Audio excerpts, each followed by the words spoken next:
All right, it's just dark. Let's see if we can get lighter.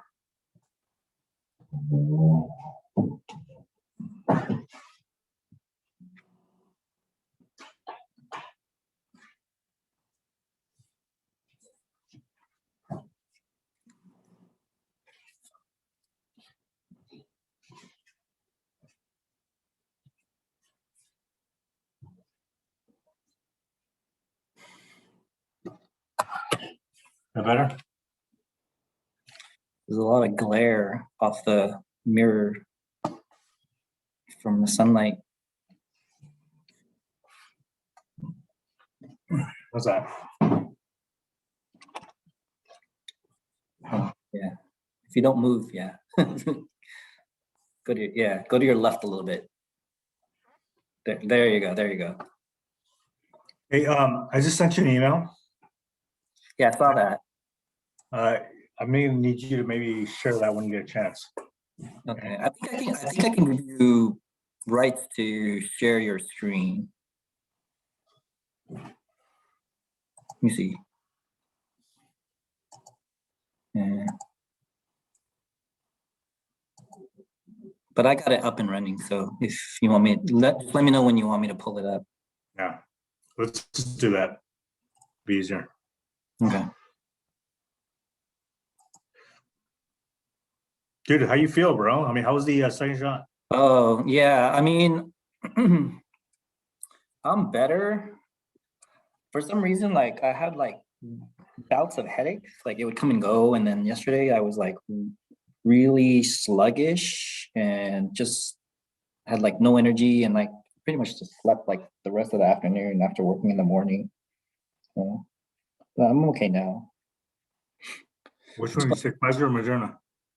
I got the Pfizer one, so I was like, people were like, yeah, oh yeah, you should be fine. And I was like, okay, but yeah, I did feel some stuff. I mean, I'm glad it wasn't Moderna. Moderna kicked my butt. And the good thing was that I think I told you, yeah, dude. I took it on Friday. I had a wedding. I had a wedding in Hawaii. I had to be in on Sunday, and thank God by the time I was on flight, dude, I was like, but dude, Friday night and all day Saturday, I was toast, man. The thing, 104-degree fever. Holy shit. Chills, actually, like fever. It was so bad, body aches. Dude, my girlfriend was like trying to like literally take care of me, dude. Oh yeah. And she's like, she was so worried about it. She's like, dude, I was at a point where I had to go to almost the emergency room, bro. Dang. It was that bad, bro.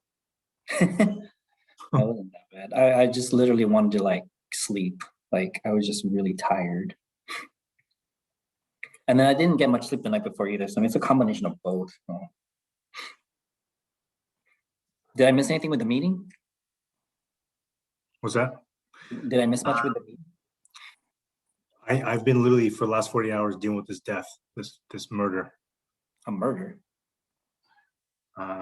We had a murder, one of our clients. Oh shit. So Tim calls me yesterday around 11:30, dude. He's like, and he's on the phone with Gerald, right? He's like, I need you to deal with this. One of our clients, Medallion Landscape. Oh yeah. One of their employees murdered another employee. The fuck? So I've On the job. On the job. So for the last 48 hours, this is what I've been dealing with, along with trying to close deals and deal with brokers and things. So my whole 48 hours, this last 48 hours have been dealing with this and dealing with our attorneys, dealing with Charles, dealing with corporate, dealing with the owner. So ultimately what happened was that this guy was missing. He didn't come home. And then the owner, Rob, I mean, the foreman called the owner. He said, hey, this guy's not showing up, at home. His wife is calling us to figure out kind of why he's not showing up.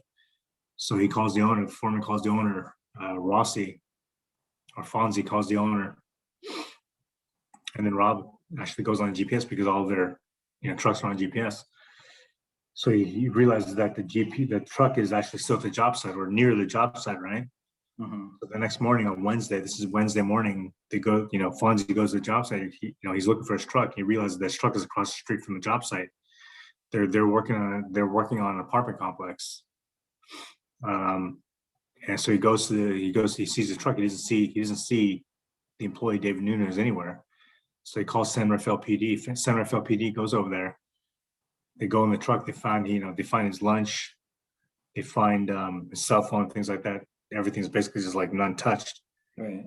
And they found his body, basically hidden in a brush, basically shoved in the brush. Shit.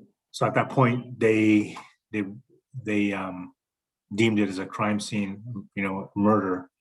Yeah. And they started investigating, and then throughout the whole day, as they're investigating, they actually went to the Concord office, because Medallion's got two offices, one Concord and one Morgan Hill. So when they went to Concord, as they're doing the investigations, they're interviewing bonds, one of the employees actually ended up confessing to murdering him. Dang. So yeah, for the last 40 hours, this has taken up my entire last 2 days. Dang. So literally just got, in fact, right before the video, I was on the phone with Jason Jacobs, Carvel, my workers' comp attorneys, and things like that. Dang. Yeah. You want to kick this off? We got 10 people waiting for it to. Okay.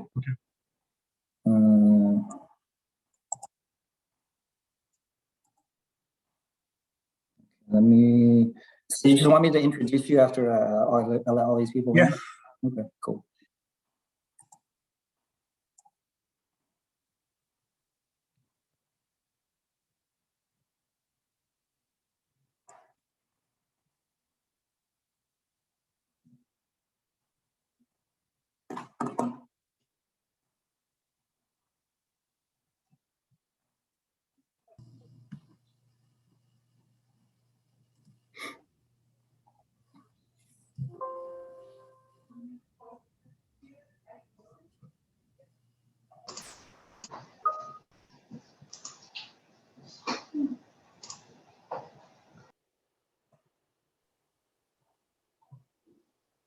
I think we've got like 1, 2, 3, 4, 5, 6, 7, 8, 9.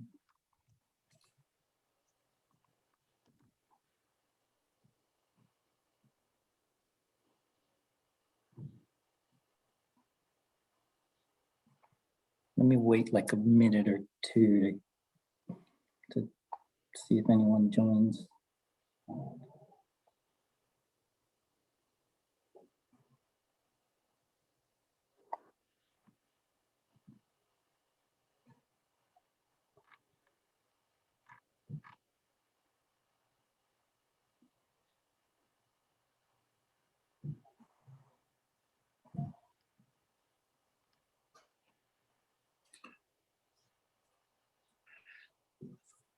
So folks, what we're going to do is we're going to go ahead and wait a couple minutes here as we let people trickle in.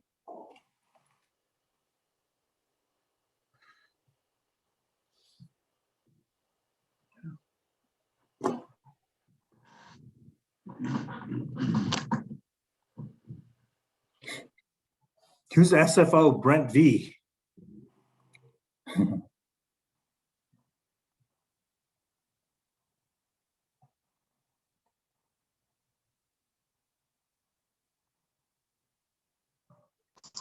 Yeah, not sure. Brent from JIT. Can you hear me? Brent, what's happening, brother? Hey, how you doing, man? Good to hear from you. Yeah, I think Norma's coming. We're waiting on Norma too.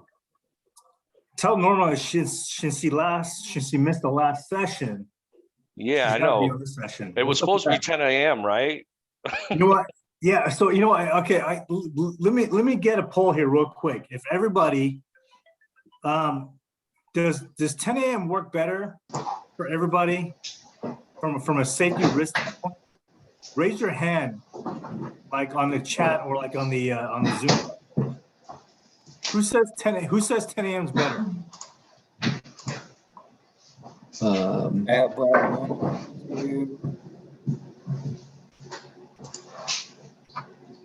Quite a few thumbs ups?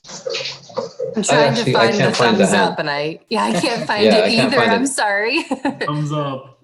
10 a.m. Yes, thumbs up I'm with for, Colleen. My thumbs up yes. The tally's at 4 thumbs up out of 10 or 11 folks. Who says 4 p.m. is better? On a Friday? too. I'm an early person. 4 p.m. on a Friday. Yeah. Yeah, on a Friday. Any other day, yes. So any other day besides Friday, who thinks that Friday is better? I mean, at 4 p.m. is better. We're actually, you know, because when we did a poll 3 years ago on this in terms of our trains, more people were inclined to 10 a.m. and then more people came and say, hey, look, you know, they want 4 p.m. So we tried 4 p.m. So we're still trying to kind of massage this and see what is best for everybody. So it's either between 10 a.m. and 4 p.m. And we'd love to get people's feedback on this. Hey, Rob, Colleen with Iron. What I can do, I can send out an email to everyone at Iron just to get a poll to see which we would like better. And then I can definitely email that to you if you would like. Colleen, that would be awesome. Thank you. If you Yeah. want to, that's awesome. Yeah, absolutely. I will definitely do that Yeah. for you. So real quick, let's just try this again before we get started. 10 a.m. Everybody raise your hand. Or Thumbs up. I don't know how to raise my hand. okay, so Sam, what do you say? Now, if you guys were on video, I can see you guys. 10 a.m. At the bottom, and it says reactions on the Zoom screen. Oh, I found it. Yes, Oh, yes. reactions. Yeah, 10 a.m. I've got 6 people saying yes to 10 a.m. 7. The tally's climbing. Found the thumbs up. 8. Okay. All right, so it looks like we got, who says 4? Not on a Friday. Okay. Not on a Well, Friday. I think we get a sense. All right. Well, first of all, thanks everybody. Did Norma get on yet? What's happening? I don't think she's going to join. All right. We'll meet with Norma, but my man, you can Brent, you can talk to her about kind of what the deal is. All right. So this is, folks, we're going to keep this short. You know, not all these presentations and these learning and development classes don't have to be so long, where, you know, it's an hour and things like that. We want to respect your time. And the way we've done it now is we've been able to kind of develop these learning development classes where they can be like short snippets of information that will help you in the long term, as well as from a risk management standpoint. Of course, we have the training classes that are related to HR, business strategy consulting, sales, marketing, and of course, risk management. So Chris Carino, who you see here, is helping out with the presentation. Chris is one of our risk managers at the San Jose office. And I'm Rob Singh. A lot of you know me already just from the time I've supported you. So it's good to see some familiar faces and some familiar names. So Chris and I will both be doing this. And Chris, again, feel free to kind of chime in. Definitely, yeah. Okay. I'm more of a moderator, so if you guys have any questions or anything like that, I can definitely relay that to Rob. So feel free to chime in. Yeah. So if you're chatting and things like that, and if we don't know the answer, we'll make sure we get you the answer. So today we're going to be talking. We're going to be doing this. We're going to be talking about safety committees. All right, and the reason why we're doing this kind of series is we have a number of different topics, but we're talking about really health and safety management systems, best practices, world-class health and safety management systems. Chris and I have been doing this for years, you know, over 25, 30 years, you know, in the business. And, you know, our role as number one consultants to you is to make sure that you've got the best health and safety management systems in place. Number one, the goal is to ensure that your number one asset, which is your employees, okay, are protected from injury. That's ultimately what we can sit there and talk about moderate. We can sit there and talk about premium. We can sit there and talk about cost. But when it comes down to this, is that the number one asset you have in your organization is your employees. It's all about creating that zero loss environment, you know, making sure that we reduce the cost of injury or the cost of loss, the exposure of injuries. Number two, then we start getting into things like XMOD, right? Premiums, and making sure that compliance is a big deal as well from a Cal OSHA standpoint. What it comes down to is really preventing employee injury. So with that, when we talk about health and safety management systems, the last one we did, and I think, Willie, I see you're on, and a couple other folks, we talked about inspection. The last time we talked to you and I did this presentation, we talked about the inspection. The inspection process is part of these health and safety management systems. So when I talk about my circle of safety, right, you have this circle and you have all these systems, and these systems include things like making sure you have inspections and corrective actions associated with inspections, making sure you have things like training. Training to me probably is the most important thing ever when we talk about health and safety management systems, because my motto is no employee left behind. Even if you had, and Brent, I'll talk about JIT here in a second, but for example, you guys have pallet wrap machines, right? And I remember when I first started supporting you all a long time ago, one of the things I saw was the pallet wrap machines. I said, wow, unbelievable. I said, this is something, even though there's not a regulation for it, there's not a regulation for pallet wrap machines, shouldn't we be doing training on this? Because if anybody's going to operate a pallet wrap machine, guess what? Just by operating that thing, this can literally kill somebody. This can literally take off somebody's legs. So training, make sure that everybody's trained on everything that they do is a system. And one of these systems also, coming back to our discussion, is a safety committee. Now, the interesting thing about a safety committee is it's not only a best practice or a system, but it's actually required by law. So, as most of you know, a lot of you have to have an IIPP, an injury illness prevention plan. And that is the most important thing that Cal OSHA usually focuses on, right? Because Cal OSHA really was the one that adopted the IIPP. A lot of us states they don't even have a requirement for CCR 3203, right? California Code of Regulations. And in the IIPP, an IIPP is really a blueprint for safety. That's what it comes down to. Is California or Cal OSHA says, look, for every employer out there, we want to make sure you have a blueprint for safety. How are you going to protect your employees from injury? So that IIPP is nothing but a blueprint, and it's got a number of different components to it. Actually, it's 8 components. So what Chris and I, we call it the 8 components of compliance. And one of those components in the IIPP is the communication component, right? Just like there's a communication, just like there's a component, if you remember last time when I talked to you, just like there's a component of inspection, you have to do inspections. Just like there's a component for making sure that you have training. You actually have to list on your IIPP all the different type of trainings you will be doing, at your job site. Well, again, going back to this, one of the components of an IIPP is communication. How will you communicate, right, to your employees? How will you have this two-way communication of safety to your employees? And what they say in that IIPP is that one of the ways you should do this is by having a safety committee. And they say that if you do have a safety committee, at the very least, you need to make sure you have it no more, okay, than, at least quarterly. So if you decide to have a safety committee, right, you can do it every 3 months, but you shouldn't do it every 6 months. You should at the max do it every 3 months. And that's what Chris and I usually recommend. I personally like safety committees that go month to month, right? So today what we're going to do is we're going to talk about safety committees, the importance of safety committees, right? What their role is, and the type of forms you should be using. So can I get a raise? Again, I know some of you might not see the chat links, but can by show of hands, or maybe how many of you actually have safety committees in place?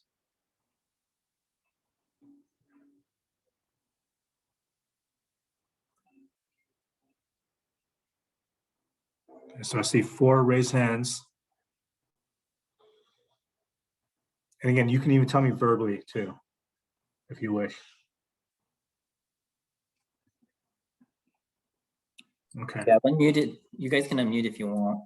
I muted people earlier, but you can unmute. Okay, so it seems like a pretty small percent of this group has a safety committee. Now, keep in mind, the requirement of an IIPP is that if you have less than 10 employees, right?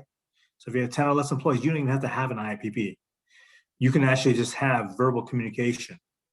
But if you have an IPP in place, then at that point, one of the methods of communication should be a safety committee. So if you have more than 10 employees and you don't have a safety committee, you should really implement one now. Now, why is this important? The safety committee really is the team driver of your organization's safety directives and your goals. So we talk about goals, right? When it comes down to it is this, folks, the number one goal is to have a zero loss environment, have zero injuries. Now, is that realistic? No, right? It could be. And that should be the goal, but truly, are you going to maybe go a whole year without having injuries? I know some companies that do, but some companies it's kind of unrealistic, but the goal should be having zero injuries. So the objective of the safety committee is to, number one, drive injury reduction. And then the other goal, right, is to institute, and if you guys want to write this down, is institute, right, best practices to drive those injury reduction efforts. So what are some of those best practices, right? Well, number one, making sure you have trainings like we talked about, right? Making sure that you have things like new hire safety orientation. So if you as a safety committee, if you're saying, gosh darn it, we don't have new hire safety orientation, every time somebody gets hired on board, we have no way of communicating to them, what the safety issues are of the organization. They just kind of go blindly into their role and they start working. That's not really a good new hire safety orientation. So you have to have systems in place. Things like you might say, well, do we have safety data sheets, for our chemicals? That's a system. So number one, determine, if you need a safety committee. And then with that safety committee, what I would recommend is that you have representation from various groups of your organizations.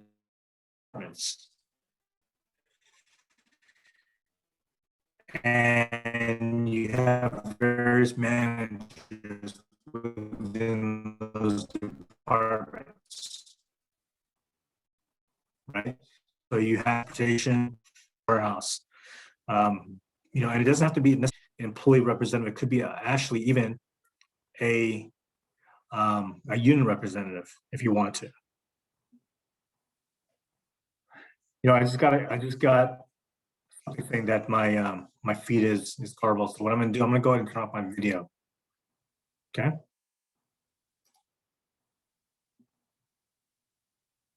Is that better, folks? Chris, is that better?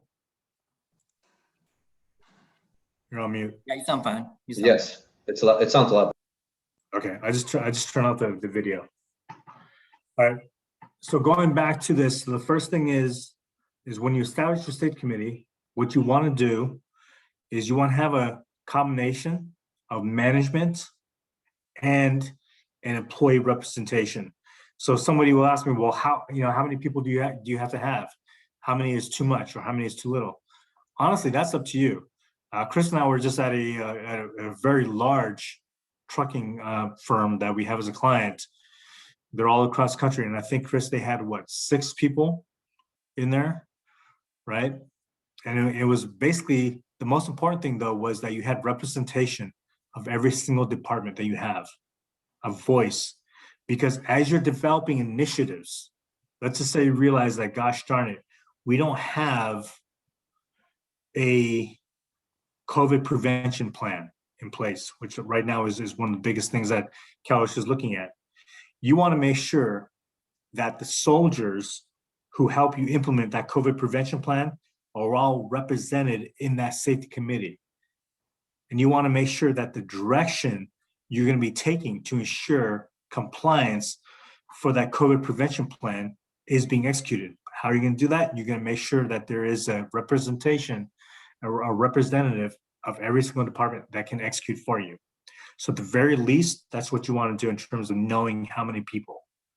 And again, it doesn't mean that you don't, you don't have to have, you can even have an employee representative. You can choose like a safety champion for a department, but I would also recommend that you do have management present as well.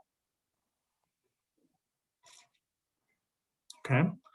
So the first thing is to establish who's going to be on the safety committee, make it a combination of department representation, employee representation, and of course, management. And then working with your BBSI consultants, right? Someone like Chris, myself, and Joe, right? Our job is to help you drive those risk management initiatives. And the safety committee is that team that's going to work with BBSI in terms of driving those initiatives. So one of the initiatives is to make sure we are compliant with Cal OSHA. If we say, well, let's look at Cal OSHA, right? What are the things that Cal OSHA looks at in terms of core programs? At the very least, the minimum programs that they look at. Well, they want to make sure you have, for example, an IIPP. They want to make sure that you have a heat prevention program.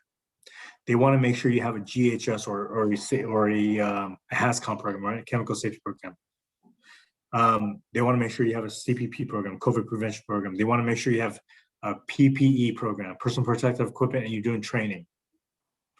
So at the very least, you have these core programs. And how are you going to ensure that, number one, these programs are written? Okay, and of course, BBSI helps you out with this. We actually do the written programs for you. But from an implementation standpoint, right, how are they going to be implemented? So a good example is this. A core program is your emergency response program. That is required by everybody. So BBSI will actually help you create the program, right? But now who's going to be on emergency response teams? How are we going to actually do the drills, right? How are we going to actually make sure that we're doing inspections of the fire extinguishers in terms of emergency equipment, the first aid kits and things like that? These are all, okay, required by your safety committee or your safety teams. So compliance is a big, big deal in terms of the role of your safety committee, as well as reducing injuries. Okay.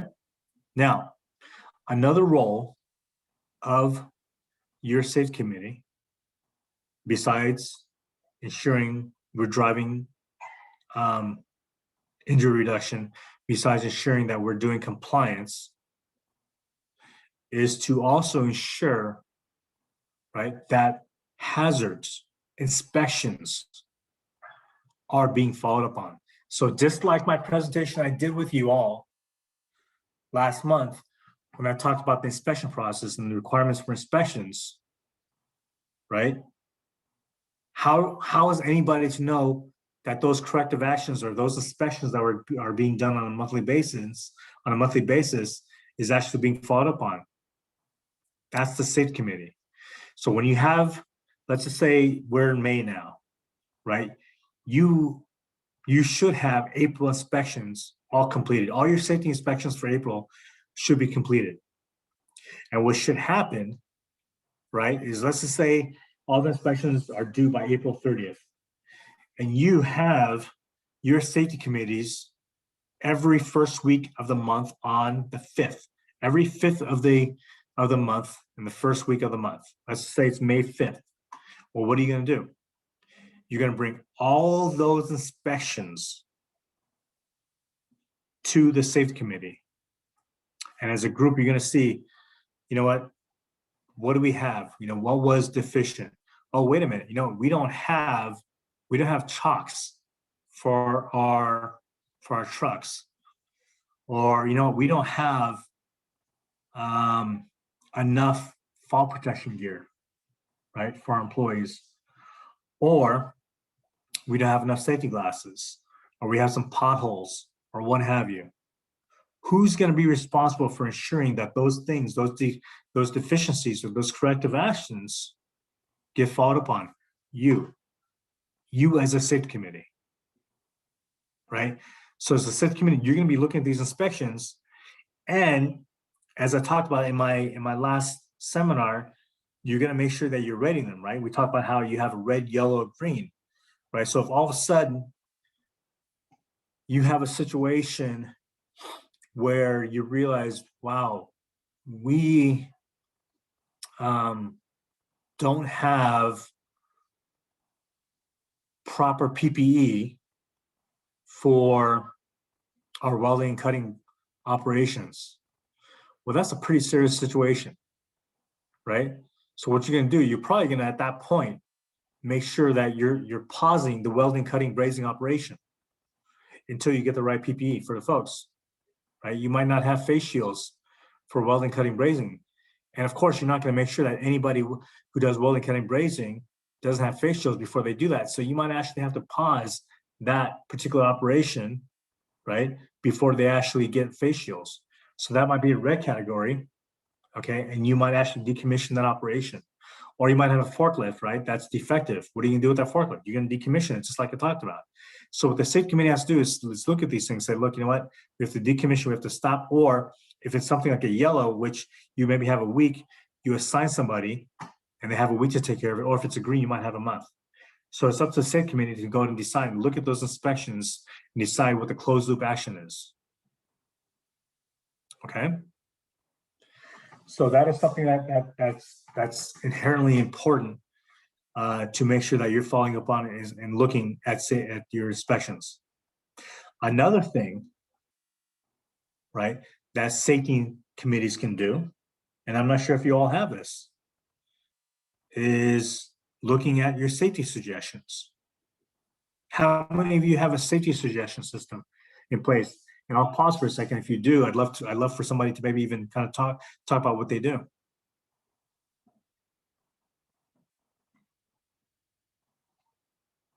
Does anybody have any safety suggestion systems in place?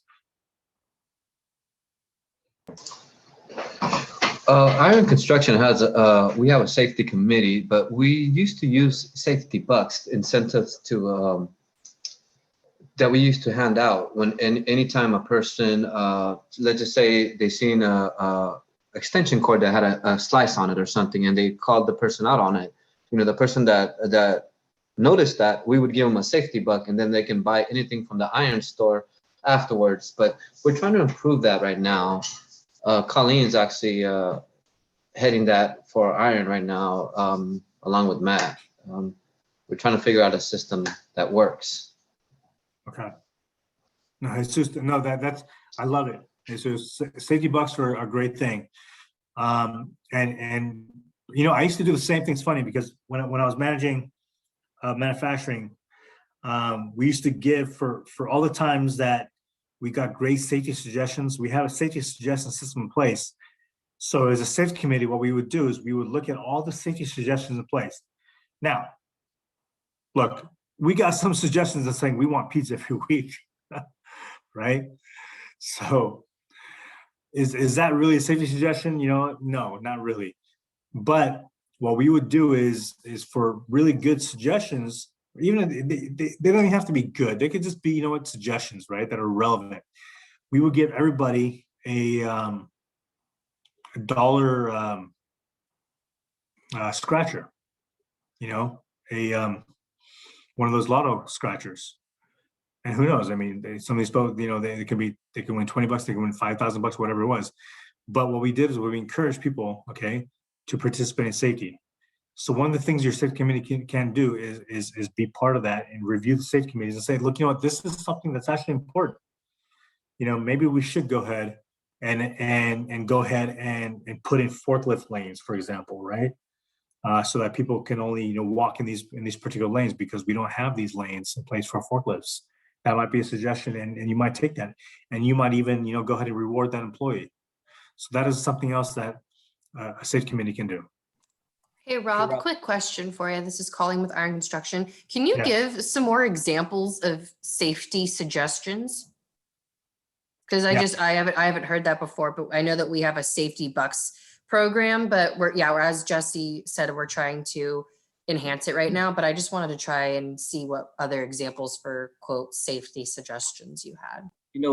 I actually want to chime in here because in my experience where the incentive programs kind of start to stall or get stale, one of the problems that I see is that like management dictates what the incentive is, and with no input from just the day-to-day kind of hourly employee, and they totally neglect that opinion. That's why it is important to get those safety suggestions, make sure that that their voice is being heard, and the real kind of I guess you're asking for like suggestions, is to ask your employees like what works for them, what motivates them, and that's where you kind of see the program kind of take off a little bit because they're giving their input.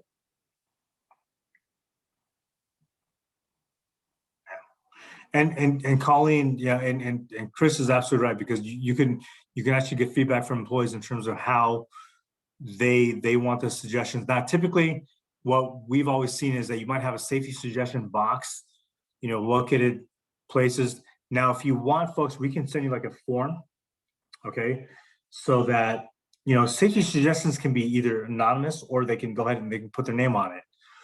Right. So you can have various boxes or mailboxes around, and you can have these forms, or you can even have an electronic system. I've seen people where they actually have electronic system where people put in safety suggestions. Now, things could be like, hey, you know what? There's illumination issues, right? That are present. Things could be like, you know what? Hey, our vehicles are deficient. We have issues with our vehicles. Things could be like we don't have enough training with respect to what they're doing. Equipment, for example, they can have a lot of the suggestions we typically see are things with defective equipment, right? Employees saying, look, you know what, this equipment is defective, it's unsafe, or what have you. But the point is that you give employees a voice. So what can be used is a simple form. And if you want, we can give you a sample form. We can email to everybody that register here and say, look, and then these employees can go ahead and fill out a form. And then again, as a safety committee, you want to make sure that you're collecting all those forms, okay, at least on a minimum basis, monthly or bi-weekly and things like that. And it says, as a safety committee, you're reviewing those, those suggestions. Colleen, does that help answer your question? I want to make sure I did answer it. Yes, definitely. And I would be interested if we could get that form just to see what it looks like, and then we can kind of talk about it together, but that would be great. And yes, you did answer my question. Thank you. Okay. And one thing, Colleen, I'll be attending your safety committee meeting next week, so maybe we can revisit that too. That'd be awesome. Thank you, Chris. In fact, Chris, what I'll do is, and Chris is where what we'll do is we'll bring a sample of that form, and then you all can go and determine what type of safety suggestion system you want in place, right? And again, folks, let's just keep in mind, okay, some of these suggestions will be extremely valid. Some of them will be powerful. Some of them might be like, hey, like I said, goofy things like, hey, we want more pizza, whatever. But it's up to you to determine how you're going to reward. On a side note, keep in mind the incentive program. This is not particularly necessarily related to the safety committees, but you all probably heard a lot about incentives, right? And I know a lot of our clients, they do things like where if you go a quarter or whatever it is, a month without a recordable injury, we've had clients that actually do bingo, or they'll do things like raffles and things like that, where they give up prizes if they went 100 days without an accident or 6 months without a recordable accident. And then people ask me, well, wait a minute, didn't the law change? Here's the thing with this, all right? There's attempted promulgation of the law to prohibit non-recording or non-reporting injuries. And what that meant was that if you sit there and say, look, you're going to drug test everybody that gets hurt, okay, would that prohibit employees from wanting to report injuries? Or if you're going to have a safety incentive, all right, where you're going to say, hey, we're going to give everybody $100. If we go 6 months, that's going to prohibit recording or reporting of injuries. It's not that black and white. What it comes down to is this: you can still have incentives, right? But tie those incentives to a way where you're looking at leading indicators compared to lagging indicators. So you can still celebrate safety. You can still have pizza parties or taco parties or whatever they are, right? But make sure they're also associated with leading indicators. What do I mean by that? I mean that in addition to making sure you had a great safety quarter or 6 months, right? You're saying, look, you know what? Not only do we have a great safety quarter, but everybody, all the supervisors, did inspections. All the employees went through the necessary training for the 6 months, right? We had consecutive safety committee meetings. We never missed one safety committee meeting. So those are all leading indicators. So if you tie that, then you can still do incentives, right? So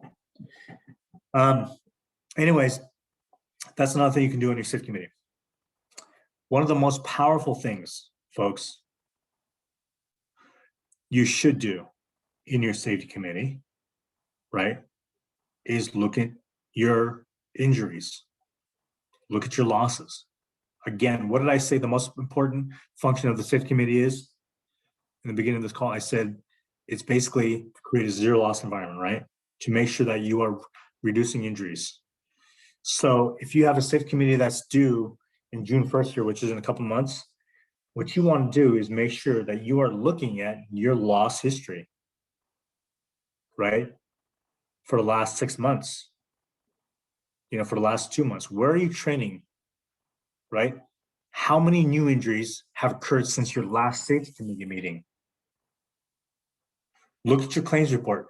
Make sure from BBSI, you get your claims, your loss run. Make sure from Chris or myself or your other risk manager, you request a loss run, right? You look at open claims, closed claims. What's your training? What's your trend? Are you getting a bunch of slip and fall injuries, right? Since the last safety committee, have you had a lot of people that got injured from using tools? In the construction industry, we see that a lot right now, where the folks just have not been trained on using their specific tools, whether it's the skill saw, whether it's a drill or what have you. Things are getting loose on them, right? So you need to go ahead and look at your loss or your injury analytics. And from there, determine what the plan is. Get with Chris, get with myself, get with your risk manager, say, hey, you know what? Since our last safety committee meeting, we had 6 injuries, right? What happened? Are these claims closed? Were they first aid? Were they on site, as you know, right? We have on-site health and safety, as some of you know, okay? And by the way, don't dismiss those on-site health and safety injuries. If you have a bunch of on-site health and safety injuries, that just means you're lucky. You still have near misses, folks. That means you're still having incidents, right? So the fact that they didn't become a recordable doesn't matter. You're still having incidents. So make sure that in your safety committee, you are actually looking at those incidents, including the near misses. So at that point, what you need to do is say, okay, what are we gonna do about it? Hey, we have a bunch of hand injuries related to, skill saws or we have a bunch of lacerations. What do we need to do? Do we need to retrain our folks on how to use the skill saws or how to use cutters? Do we need to maybe get cut gloves? What do we need to do? As a safety committee, that's your job to figure that out. Okay. So get your loss injury analytics and make sure if you don't have them, get them from BBSI. Chris, anything to add to that? No, I kind of want to revisit something though. When you talked about representation earlier, one thing that I recommend to some of my past clients is to kind of stir up the pot in a sense, like that you don't have the same kind of representation and the same kind of like voices heard every time you have your safety committee. So change kind of the representation of your safety committee. That is if your organization is like big enough for that, because I know some organizations are too small, but it's a good idea to kind of swap people out so you get different points of view. So you're not getting like the same kind of opinions and I guess the more you have different people chiming in, the better it is for your safety committee. You're also freezing up, buddy.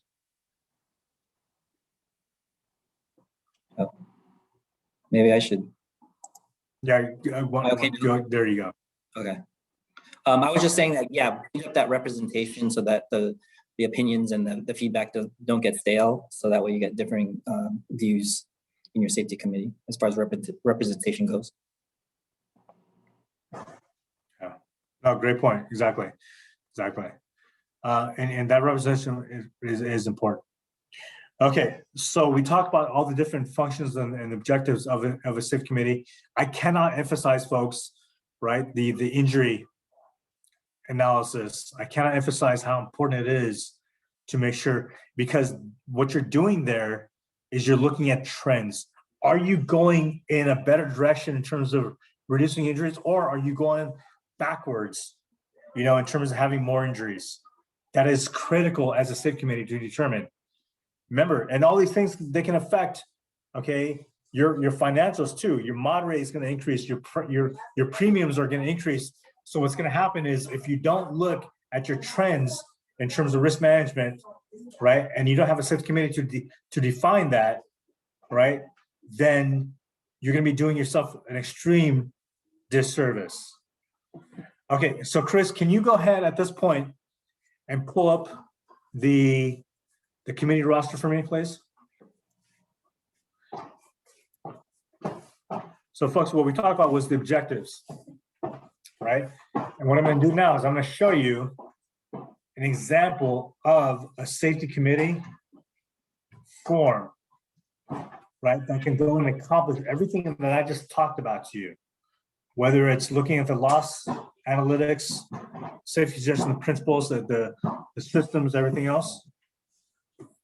So can everybody see this? Yes, we can see it. Yes. This is an example, and again, we can email this to everybody. This is an example of safety committee minutes, right? To go ahead and ensure your documentation. So Chris and I, we've been through hundreds and hundreds of Cal OSHA inspections, and we've defended, okay, a lot of our clients in court, and we've saved our clients thousands and thousands of dollars in citations or removed citations from them. And one of the ways we do this is ensuring that we've got proper documentation, right, of things like training. If you have employees that are doing lockout tagout training, we got to make sure that we've got lockout tagout documentation. So one of the things that Cal OSHA will ask you in what we call like a doc request, it's almost like a when you're going through discovery and legal, right? A discovery request. They'll ask you for things like 6 months of safety committee meetings. Now, if they ask you for 6 months of safety committee meetings, if you give them at least 2, you're good. Because remember, like I talked about, you want at least 2 every quarter, or I'm sorry, 1 every quarter. So if you give them 2, that's great, because you're showing that you're having a safety committee at least every 3 months. So what you want to do is you want to go ahead and fill this out every time you have a safety committee. So, this is like an example of in fact, this is a retail store. So you might have, or if it says store or distribution, okay, you might have a department. So over here, you can actually say department. It could be your transportation department. It could be your office, right? You might even have an office. It could be your manufacturing, right? Then you want to say time started, time closed, date of meeting, all right? Then what you want to basically put in there is, right, what, your purpose is. Chris, can you scroll up a little bit? Is that possible? How's that? Is that too Keep much? going a little bit. Keep going. All the way to the top. Oh,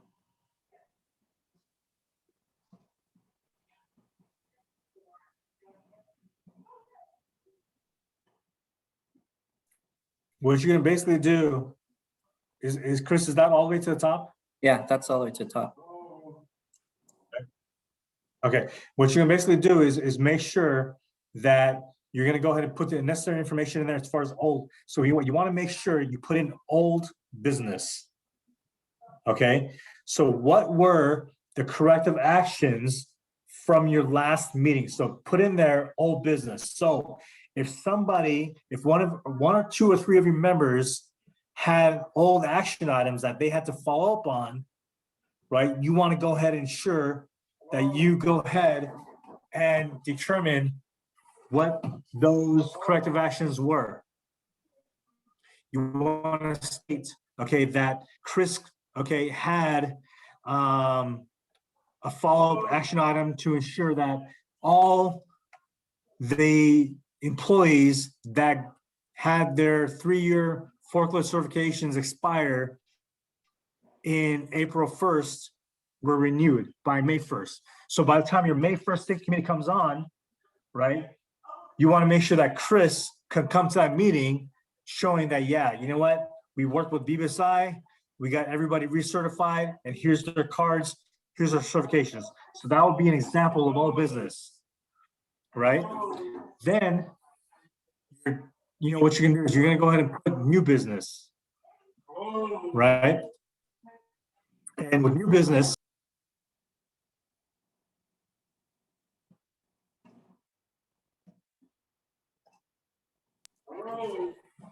so with new business, what you're gonna do is you're gonna go ahead and state things like, okay, now we wanna make sure that, you know, we have our heat prevention plan, our heat prevention training.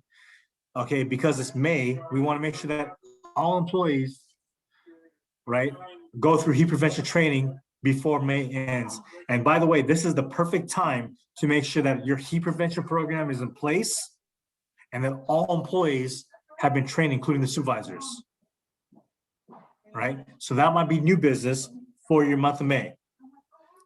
And then what you're gonna do, you can even put in there, you know, things like how many injuries you had for April, how many, you know, or how many claims are still open, right? How many claims have been closed since April or since March? You can go and put those metrics in there, right?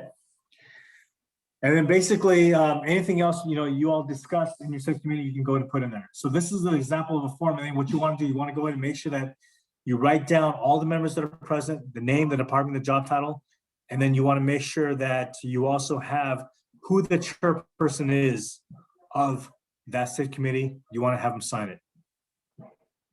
Okay. And we can go ahead and make sure that, you know, we can get everybody a sample copy of this. There's so many different, you know, documents that are similar to this in terms of state committee minutes and things like that. But this is just one example. Okay. Does anybody have any questions?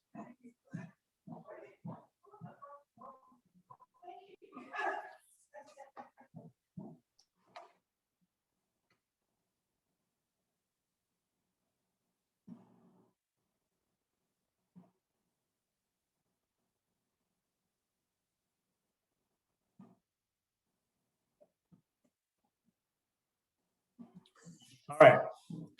So some key takeaways.